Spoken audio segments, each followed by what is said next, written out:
সস্তা বিস্কিট আর ফলের চা একসময় ছিল যার নিত্যদিনের রুটি রুচি। তিনি এখন থাকেন ৪৪ কোটি টাকার বিলাসবহুল বাংলোতে। চরম দারিদ্র্য থেকে নিজেকে প্রতিষ্ঠিত করে আজ তিনি বলিউডের সফল অভিনেতা।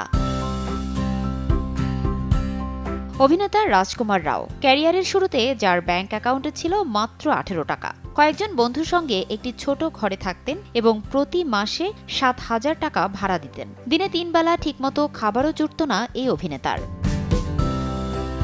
ছোটবেলাটা ছিল খুব বেশি সাধারণ। বেড়ে উঠেছেন সাধারণ মধ্যবিত্ত পরিবারে। বাড়িতে ছিল আর্থিক টানাপোড়েন, ছিল না ভালো কোনো ফিল্মি ব্যাকগ্রাউন্ডও। তবে অভিনয়ের প্রতি ছিল প্রবল আগ্রহ।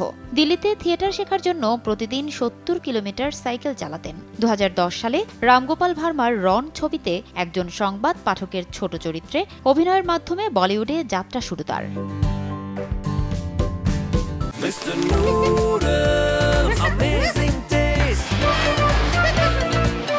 অনেক চড়াই উতরাইয়ের পর বলিউডের প্রথম সারির অভিনেতাদের একজন হয়ে উঠেছেন রাজকুমার। শোনা যাচ্ছে বর্তমানে তিনি প্রতি ছবির জন্য প্রায় ৬ কোটি রুপি পারিশ্রমিক নিচ্ছেন।